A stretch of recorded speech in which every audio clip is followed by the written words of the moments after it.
That's so loud. Okay.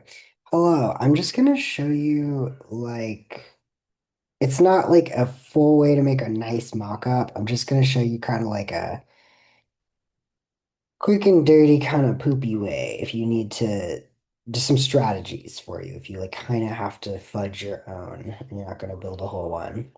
Okay, let's see what I got going on here. So I have this photo of this weird energy drink that I wanted to show my friend at New Seasons because it's an energy drink with protein and it's yerba mate. It's very douchey and it's like made for me. I was really excited about showing this to my friend.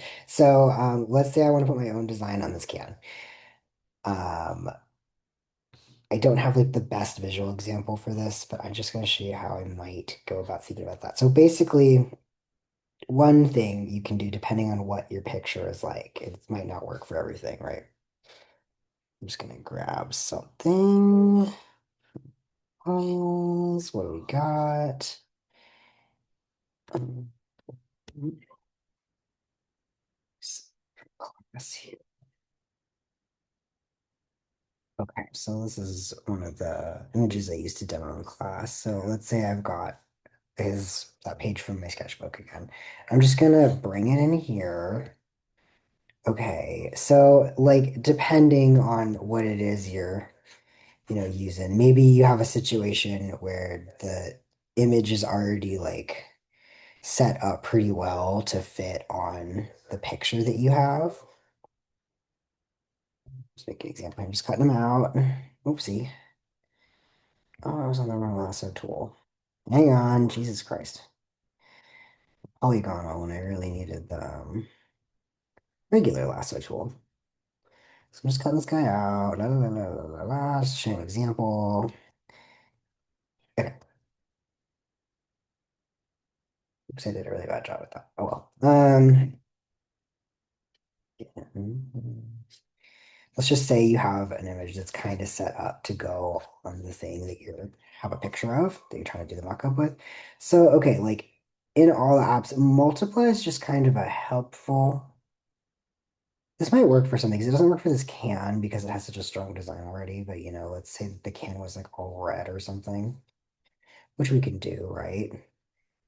Have the eyedropper, brush, color picker, what I mean. Ooh, that actually is not good because it makes it look weird. Photoshop has this thing too where you can actually Procreate has this too, the newer Procreate does, the clone stamp where you can like you basically pick up point. So I'm holding an option and picking a point, and I'm like basically copying. I mean, it's like a copy paste that's a brush. So like you pick like a point for it to refer. See where the cross is? It's like grabbing from wherever the cross is and like filling it in like a brush. This obviously looks like terrible, but it's if I were to take time and do this, then I could maybe make it look just like it didn't have anything on it. I would have had to like be more careful if I would. You could kind of like anyway, let's just do this really fast and dirty. So I'm just gonna for the sake of this example, I'm just coloring this thing. Obviously, we would want the shine, and that's when something like the clone stamp comes in handy because you can like literally kind of paste other areas of the thing onto it. This is obviously terrible. And I also shouldn't have painted it directly on the photo, right? I should have made another like here. Oh well, here we are. Okay. So for some things where like the thing's blank or you've taken the time to like make it look solid, if you're putting it on another package you found, or maybe it's like going on, I don't know, a billboard that's blank or something like that that you have a picture of. You could put it on multiply is a pretty versatile effect mode. And sometimes I'll even just go through the different effect modes and I'll just try different stuff and kind of see what works to make the thing look real. Obviously, there's a shape to stuff too, right? So you got to start thinking about that. Free transform, like I was talking about in class, like so when you move something around, it's called transforming it, right? Um, that I feel like Procreate is kind of, and some of these other apps are like easier to use this free transform with. But you might want to free transform your thing a little bit. This is also where like the mesh comes in handy. Can't remember exactly how to do that in Photoshop. I think it's like a warp tool or something. But you might want to move your image around a little bit. And obviously this is why using someone else's well-made mockup can be a good idea because this is a little iffy. Like you can really distort your image doing things like this. Um, but for some situations, maybe and especially if you have like a specific package you're trying to put it on or something. This obviously looks like crap, but like that's kind of like the general overall strategy for one way you could do something like that. So here, I'm gonna open up another I say I'm gonna open up another can picture so I can try this again. Down, here it is. Okay, this time I'm gonna all the this time. This is why you don't destructively edit. Okay. So another way I could have gone about that. So I'm just gonna grab this whole thing and put it in here. Mhm. Another way I could have gone about that is gonna be another layer, and I could have made like a shape. So like if we think back to, so I'm just selecting the body of the can. If we think back to the mockup file we looked at in the last video, um, there were all these kind of shapes where the label was and stuff on that wine label, right? And so, you know, that's a really common method for mockups is to kind of like build a shape over it and work with that shape. So I'm gonna fill this shape. It doesn't really totally matter what color, but I'm gonna try to get close to the can, I think. And then I'm just gonna, to be lazy, take this whole image. I'm gonna clip it into that shape. Oh, look at that.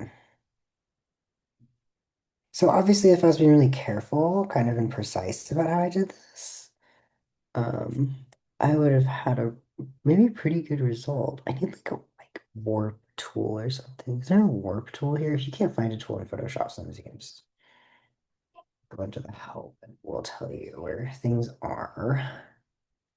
Transform warp.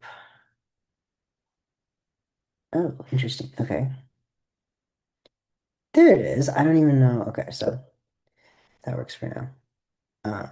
So I'm just moving. So I'm moving the shape around. I'm not really moving the original image around, right? That's not being distorted. It's the shape that is. I think this is probably a better method in many cases than just taking the design and putting it in different effect layers. That sometimes works, but not always. However, you can change the effect layer of the shape too. Non-destructive, right? So I mean, imagine, if I had like totally covered this better, and also had that shape on top, my mockup might look really slick. It's kind of good. Anyway, I get the idea. Usually somewhere between building shapes on top of something and kind of editing them. And this is just with the tools that we've learned in class, with effect layers and um, adjustment layers and just clipping masks. That's like all I'm using.